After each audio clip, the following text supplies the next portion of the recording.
Let me take, how do you end up working in a morgue? Wow. Now, I think that is a little bit scaring to you, but it's not scaring. How do you end up there? In 2005, I decided to go back to Alego to see now that I've grown. Let me go to Alego. So in Alego, I decided. What do you find in Alego? So Alego, I find one of the guys that we were together in Shimalateo in Form 1. He's now the pathologist. He did human anatomy. That is sciences for the human body. For human body, yeah. So he asks me, "Hey man, where are you nowadays?" I tell him, "No, I've been in Coast. Now I'm here." And then he asked me, "What are you doing?" I said, "I do nothing." He told me, "I have an office. I've been brought here in Bondo." Bondo? Are you for real? Yeah. So I can come and visit you? Yeah. By then I did not have a phone. That was 2005. By then I still don't have a phone. There are no phones. No, there are phones, but very expensive. The Motorola, they were still crying in our ears. So I decided, let me visit him. Man, yeah. Did he tell you what he's doing? No, he just told me come to the hospital. Is when I will pick you. So you're assuming the daktari? Yeah. So I get there, then I ask one of the guards around there because they don't understand Swahili. So I ask him, what matona bwana Dr. Pato? I'm looking for Dr. Pato. Yes, and then he says, Pato was here. Pato, the one who shaves his bald head. I say, yes. And we know Pato was my classmate. So he asked me, what do you want? Do you have a patient there? Now, no, he did not even say patient. He said a client. I said, client? No, Pato, we were together in the same school. So he says, okay, let me take you there. So when he takes me, I find Pato in the morgue. I'm like, what? Pato? I was scared. And so he tells me, this is my office. So with little chatting and what have you, he tells me, I've been looking for someone who is smart, who can think soberly, because most of the people who are working with him were drunk. Drugs. Yeah, so most of the time, they are told maybe you bring a small pancreas, the guy is carrying the whole pancreas. Or the meat, or the liver. The liver. So he tells me, I want you to start helping me, but then I will give you light duties so that you learn in the process. Okay. Let me try it. So I give it a shot. I don't have anything, so I don't have money. My friend, if you have no money, you can do anything. By there, I met Pato, and he had actually come to the shore of the lake to buy fish, and I was in the lake. I was fishing. Yeah.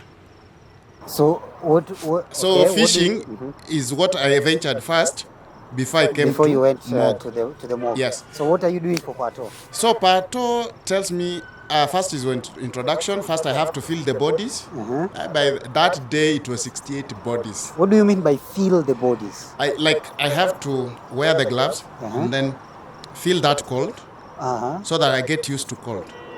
Yeah, like it's not abrupt, and then you get into the morgue, you start doing things, and then how to wash the body, how to put clothes on the body, how to put oil to the body, how to do the facial expressions of the body, all those things.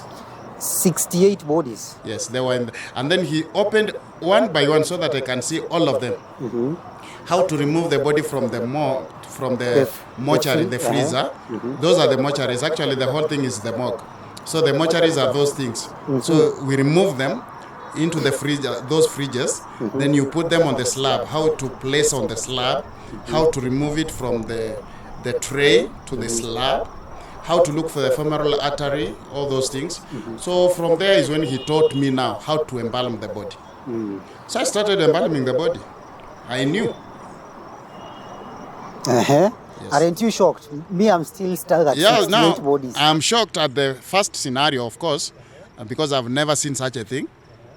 Even in an accident, I've never experienced that. I've never gone to any accidental scene to see the dead bodies. So I'm finding them all at one place, all in one building. Oh my. So there are people who have died from diseases, there are people who have died from accidents, there are people who have been killed. Mostly, if you go to rural areas, the most ones are accidents and maybe water. Yes, or maybe suicidal. But sick people were many. Yeah. You are taught how to embalm. Yes. Now, embalming basically is the preservation of the body without operating or getting the intestines out or whatever to see them.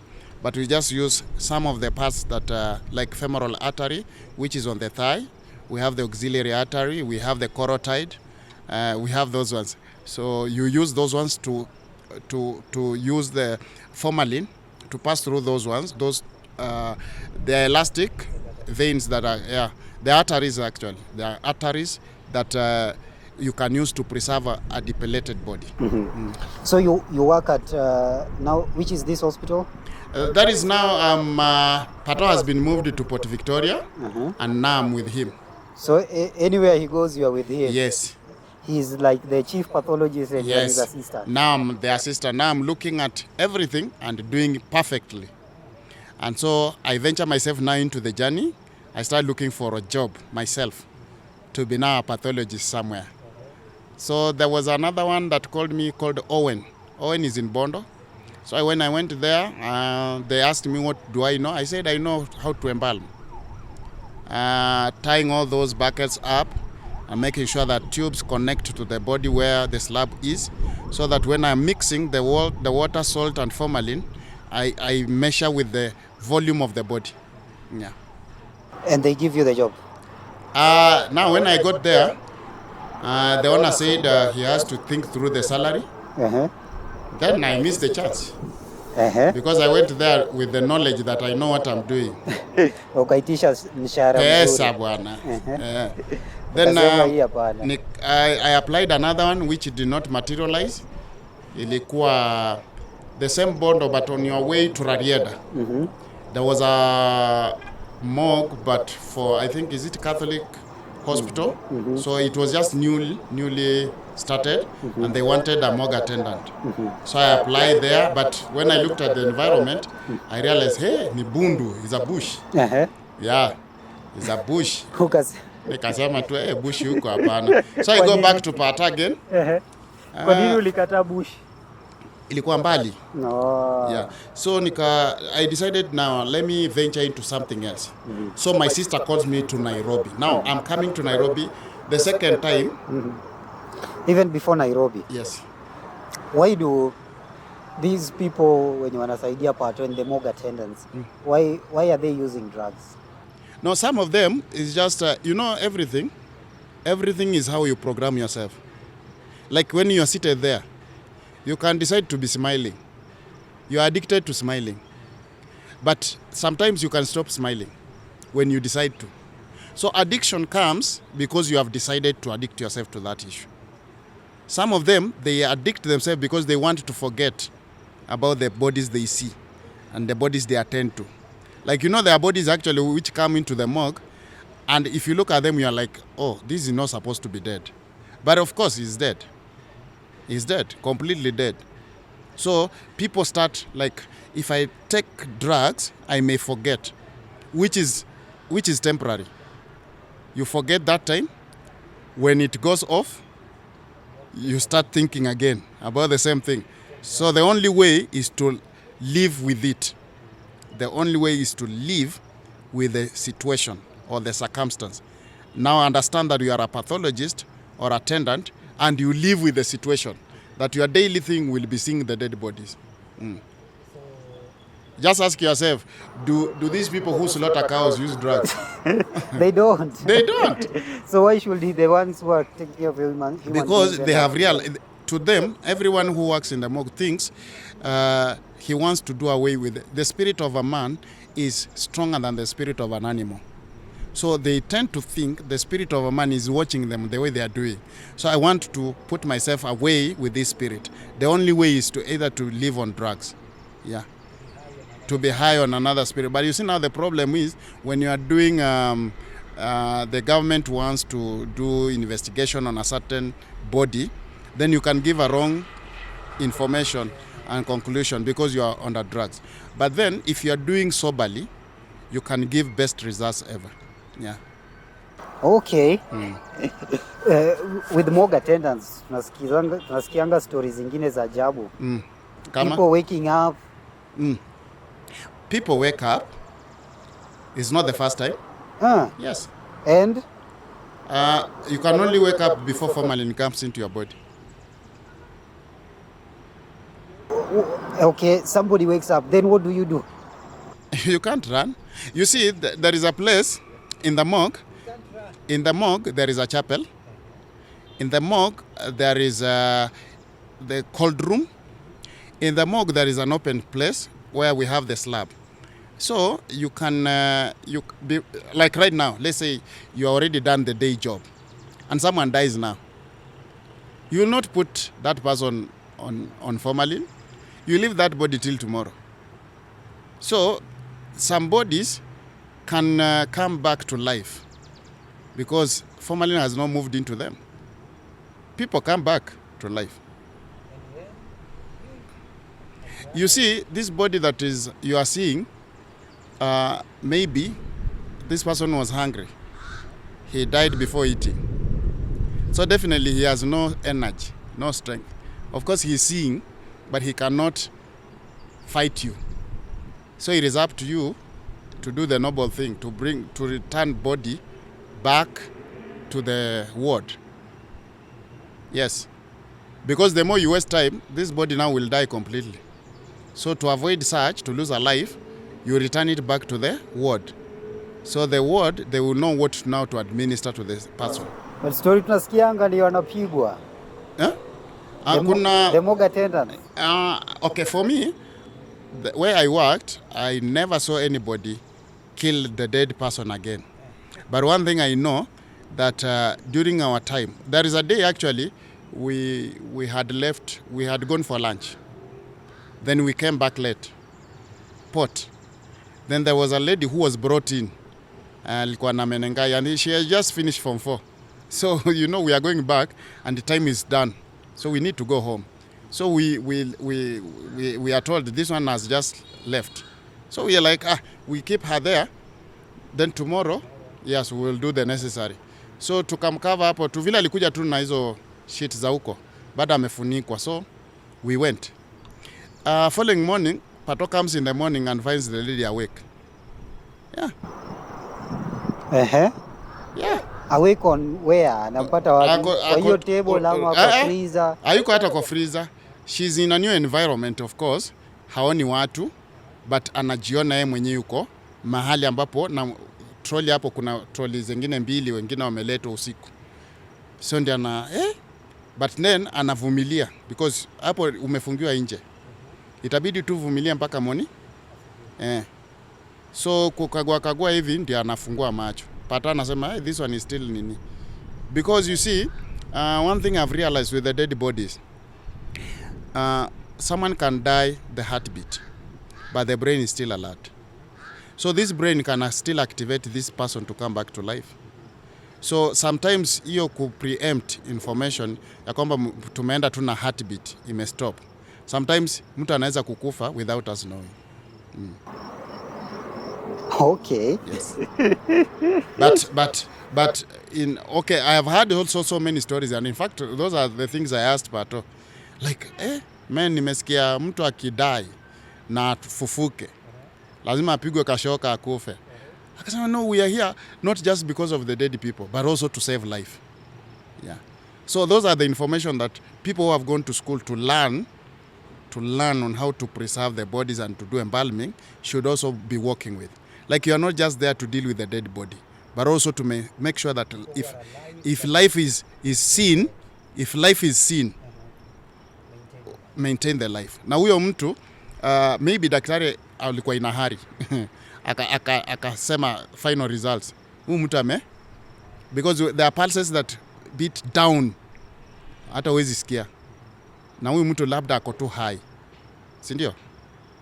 Or you have never experienced such times. Like someone is still alive, the heartbeat is very low. You cannot even feel it with the with those things the doctors put on the chest. The heartbeat is there, but hawaioni. Hata wakipeleka kwa machine, the machine is showing flat. Sindio? But this person, maybe you give that person. That's why I tend to agree with the oldest method of body preservation, which was 3 days in the house to the morgue. Because 3 days, you are so sure, 72 hours has elapsed, you are so sure that this person has really gone. But nowadays, things have gone very quick. You die in the morning, the same minute. People are not even thinking about what if. People are now thinking the second thing, what next, coffin and what. They have already started budgeting on you. So I think what I would advise is, because I've worked there, I know, is it possible so that if someone dies in the house or at home or at hospital, let them be given some time, even 24 hours, to determine the case. So that will vary because our cultures vary when it comes to dead people. Yes. Apart from the lady who woke up and was found in the morning, is there any other unusual story that you experienced that you had in the morgue? For me, unusual story, no. But of course, I've heard so many people come into the morgue. One time, someone came into the morgue and caused issues. They were given a different body. They buried the body. Now, the owner of the body came. Demanding the body. And you know, the names were equal. The same. So it's like, you said, in fact, it was a place where you call it Ojiambo, not Odhiambo. Ojiambo. So Ojiambo was the final name. So, you know, the tags is Ojiambo. So they gave different Ojiambo, to a different family. And they buried. 2 weeks later, this other family comes and finds Ojiambo. So you see? This is not the Ojiambo. Yeah, the other Ojiambo. So they have to look for the owner of the first Ojiambo. Yeah? And you know, in the book, there is Ojiambo where he was buried because the directions are there. So there is that exhuming to bring that body direct to the other end for burial. Now that one goes back to is either the hospital to take the bills, because now that body now cannot be carried. So the smell that is within the vicinity, even rats themselves disappear. Yeah, so that is basically. Mistakes also happen in the morgue. They do. A lot. They do a lot, yeah. Yeah, sometimes people come, they want to see, they say, our body, we do not see all the parts taken back. So there is that time when you are allowed to see the body. Yes. There are people who want to see all the kidneys go back into the body. All the, maybe you just removed it to say maybe we can dispose this. Yeah? But people have their demands. This is our person, we need everything back. So you must be very careful. But are there cases, I mean, I could understand why somebody will say that. Because organ trafficking, mtu anaweza uza kidney. Yeah, kulikuwa na hizo tetesi some years back when I used to hear, I've never experienced, but I used to hear that people would use organs of the dead people to create wealth for cultic rituals and what have you. And even the water. That, by the way, let me tell you something. You know, while we were working in the morgue, someone approaches and says, man, I want water that has washed the dead body. And is not a relative. For what? Even if it's a relative, for what? I just need water. Okay. And then he's like, I will give you whatever you want. And you're like, what for? What for is that? I mean, you want water for what purpose? Just that water alone. So what do you do? Now, if you don't have principles, that's why I've said, if you don't have principle, if you are not principled, you will end up giving out water to get money. Yeah. So whatever they are going to do with the water, someone would ask, by the way, just water. See, I can give out water. Yeah. But you see, that person is involving himself into rituals. Yeah. Okay, I've also heard, especially from the lakeside, where you come from, Yes. that when somebody hangs himself, the rope, Yes. hiyo kamba wanatumia to hang themselves, the fishermen, it's a high. Yeah, it is for that one can fetch you fish. That is what they believe. That's what they believe. Yes. And okay, the culture is different, but when you hang yourself, people must flog you. So those kibokos that were flogging you, if someone gets a hold of it, he will never go poor.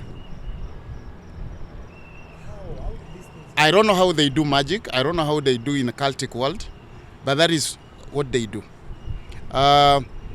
So you may see people around the morgue. Whatever they're doing is not even important. Is not even related to the morgue. Yes, but they just waiting for an opportune time to ask you, like, hey man, ama someone asks you, hey, I heard kuna mtu alijinyonga, hiyo kamba iko. And they pay for it. Yes, and in some cultures, that kiboko that was lastly found on the body when whipping or flogging comes with the dead body to the morgue. Yeah. Itatoka siku ya kwenda kuzika. So someone comes to buy that stick. Okay. Yes. Anaenda kupiga nayo. There are so many things mboka inafanya na hiyo. Anaenda kupiga poverty vibaya. Yes. So you see, there are people who have done business out of it. If you are so easy and so desperate, you will end up doing those things because, of course, you just look at yourself and say, sini maji tu mtungi. Ni kiboko tu. Na ni kiboko. Let me wash this body, nimpatie maji. Ni kamba tu. And you know those people also come with targets. They don't just come like kwa body yote. Specific bodies. Specific. Someone, it doesn't just come, nipatie maji ya mox, utachukua yote. Anakuambia huyo aliletwa jana. That is the body we want water from. For a specific. And some even who have been like mtu ameua mtu, they come even to the morgue to look for the hair. For the person they killed. Yes. Ndio aenda ajifunge. To chase away the spirits of what? So lazima pia usijulikane na people. Like you are the one who is dealing with that. So that mtu anaweza kukupata kuvamia njiani. Yeah. Akwambie uja niletea nywele.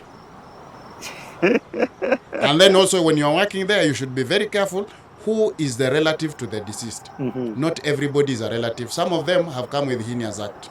Yes. Okay. You've had a life, and we can't get through it all in one session. Allow me to bring this to an end. However, before bringing it to an end, you have seen the hand of God through and through. Yeah. Some strangers helping you, strangers paying your school fees, people you don't know, giving you job, pato. Hata kama ulikuwa, from Mombasa and all that, this somebody you've not seen for long, giving you an opportunity. What does that tell you about God? Our God is a God of second chance. Our God loves us all, irrespective of where you are raised. God just loves you. And so to my life, I would say that if not for God, I would not be where I am. Now what I desired most to be is what I'm doing today. So I would say the hand of God has been with me through thick and thin. He has carried me. And all these, the steps of life that I was passing through, were just part of learning process. They always say in my village where I was raised that you are not yet to your destiny until you pass through a thicket. So you have to You know, do you know Luo? They say kinyal chopo kumidhi nyaka ikale ginene kumarombo kalo ga pile ka pile oger kama endigo. So it is a thicket, you must pass through it. Like whether there is another road, nyaka pass through that thicket. Kore kinyali chopi kumidhi yo nyaka ikala kan. Yeah, so I think I've spoken Greek for those who are listening. That is it. Yeah. But I will encourage everyone that God is not done with you. Don't give up before God gives up. He has a plan.